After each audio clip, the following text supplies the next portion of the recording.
बिस्मिल्लाहिर्रहमानिर्रहीम। अस्सलाम वालेकुम दोस्तों, उम्मीद करता हूँ आप सब ठीक होंगे। इस वीडियो में मैं आपको कैन ईयर स्नाइपर का एक न्यूमेरिकल एग्जांपल सॉल्व कराऊंगा।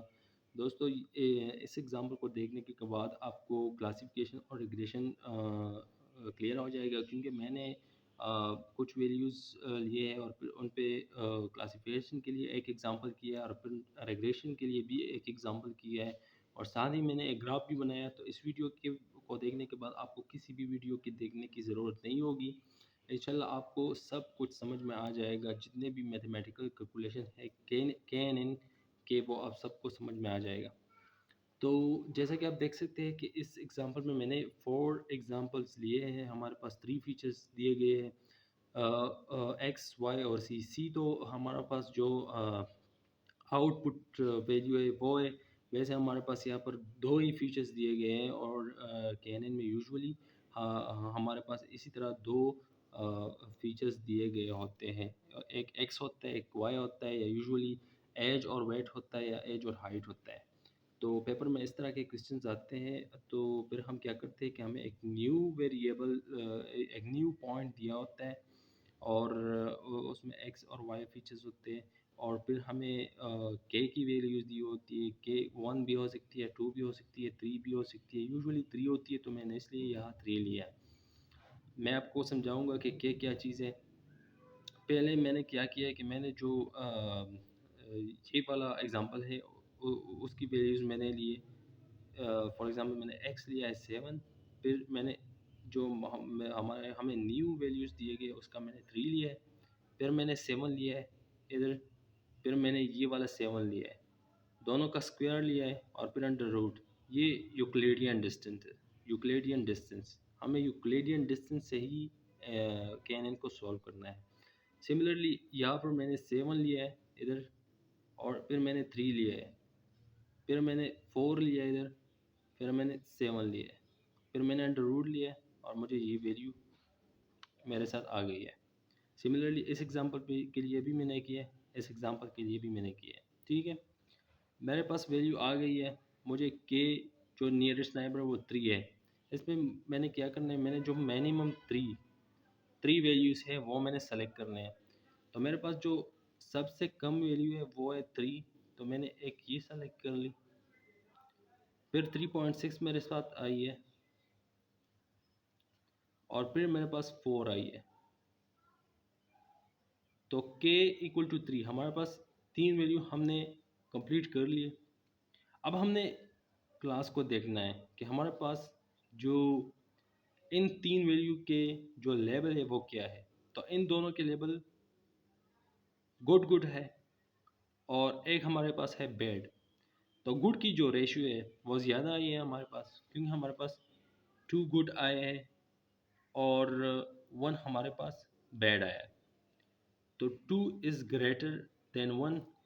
ठीक है, तो कैन नियरेस्ट नेबर, तो ये जो न्यू हमारे पास जो पॉइंट आ गया है, और इसके साथ जो नज़दीक जो 3 हमारे पास पॉइंट आए हैं उसमें ज़्यादा जो जिनकी मतलब पॉजिटिव गुड क्लासिफिकेशन है वो ज़्यादा है। इसलिए हम इस पॉइंट को गुड लेवल देते हैं। तो हम क्या करते हैं कि हम यहाँ लिख देते 3 7, और ये भी हम गुड की कैटेगरी में डालते हैं, क्योंकि हमारे पास जो के हैं, जो हमारे पास 3 वैल्यू है, उसमें जो गुड की रेशियो है वो ज़्यादा है। 3 जो इसके साथ नियरेस्ट नाइबर है, ये अगर हम ग्राफ ड्रा कर ले, तो इस ग्राफ में हमारे पास क्या होगा, ये जो हमारे पास जो हमने 3 वैल्यू लिए हैं, गुड और बैड इधर होगा। तो हमारा जो न्यू पॉइंट 3 और 7 है वो गुड के साथ पड़ता है, तो इसलिए हमने इसको भी गुड असाइन किया है। तो इसी तरह ये एक क्लासिफिकेशन एग्जांपल हुआ। अब हम रिग्रेशन की एग्जांपल की तरफ चलते हैं।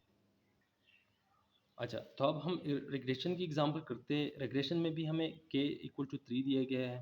हमारे पास अब 4 एग्जांपल है। रिग्रेशन में हमारे पास जो क्लासिफिकेशन है वो गुड और बैड नहीं है, बल्कि हमें वैल्यूज़ दिए गए हैं। ठीक है, हमें वैल्यूज़ दिए गए हैं। हमारे पास एक न्यू पॉइंट दिया गया है और उसकी वैल्यू हमने डिफाइन करनी है, क्लास हमने नहीं डिफाइन करना क्योंकि ये एक रेगुलेशन प्रॉब्लम है। हम क्या करते हैं, 7 लेते हैं इधर, फिर 2 लेते हैं, फिर 7 लेते हैं, फिर 1 लेते हैं। इधर हम 7 लेते हैं, 2 लेते हैं, फिर 4 लेते हैं, फिर 1 लेते हैं, अंडर रूट फिर स्क्वायर फिर अंडर रूट, हमारे पास ये वैल्यू आ गई है। जितने भी 4 हमारे पास एग्ज़ाम्पल्स हैं जिनकी वैल्यूज़ हमें दिए गए हैं, उनका हमने इसके साथ यूक्लिडियन डिस्टेंस फाइंड कर लिया। हमारे पास जो 5 नंबर जो एग्ज़ाम्पल है, ये यही एग्ज़ाम्पल है 2 और 1, ठीक है? यही एग्ज़ाम्पल है 2 और 1, इसलिए मैंने यहाँ लिखा क्योंकि इसकी हमने अभी जो वेट है वो फाइंड करनी है। फिर मैंने क्या किया, जो के हमारे पास 3 हैं, जो मिनिमम वैल्यू इसमें आ गई है 3, वो मैंने उठाए 2.23, 3.16, 5.83। हम सब में से पहले जो सबसे मिनिमम है वो ये है, फिर ये है 2 नंबर, फिर 3 नंबर, ठीक है? 3 कैनन वैल्यूज़ मैंने ले लिए। अब इनका मैंने क्या करना है, इनका जो वेट है वो मैंने उठाना है 1, 2 और 3। 1, 2 और 3 ये मैंने उठाया, 1 + 2 + 3 और डिवाइड बाय जितने भी हमारे पास एग्जांपल है 3, 3 एग्जांपल है, तो मैंने यहाँ पर इसको डिवाइड कर दिया यहाँ पर, ठीक है? तो फिर मेरे साथ क्या आ गया, 2 आ गया मेरे पास, 2 आ गया या इसका वेट, तो मैंने 2 लिख लिया, ठीक है? अब ज़्यादातर जो पेपर में जो क्वेश्चन आते हैं वो ग्राफ भी मांगते हैं, तो इसलिए मैंने ग्राफ ड्रा किया। मेरे पास ये जो 4 जितने 1, 2, 3, 4 इसके पॉइंट्स लिए और एक्स और वाई जो वर्टिसेस है वो मैंने ड्रा किए यहाँ पर, और यहाँ पर जो वैल्यू डॉट्स है वो मैंने इधर जे फॉर एग्जांपल मेरे पास जो नंबर 1 है, नंबर 1 पे 7 और 7 है, एक्स वाई एक्सिस, तो मैंने एक्स वाई एक्सिस 1, 7 इधर एक्स और वाई इधर, तो मैंने 1 ड्रा किया। सिमिलरली 2, 7 और 4 है, तो 7 हमारे पास ये एक्स एक्सिस और वाई एक्सिस 4 यहाँ यहाँ आता है हमारे पास, इस तरह आपने करना है, ठीक है? इस तरह हमारे पास 3 नंबर पर क्या है, 3 नंबर 3 और 4 है, तो 3 एक्स एक्सिस ये है और 4 ये है, ठीक है? इस तरह 4 नंबर 1 और 3 है, 4 1 और 3, ठीक है? लास्ट पे जो हमने फाइंड किया है वो 5 और 2 है और इसका जो वेट है वो भी 2 है हमारे पास। तो 2 और 1 हमने किस तरह ड्रा किया, 2 और 1, ठीक है?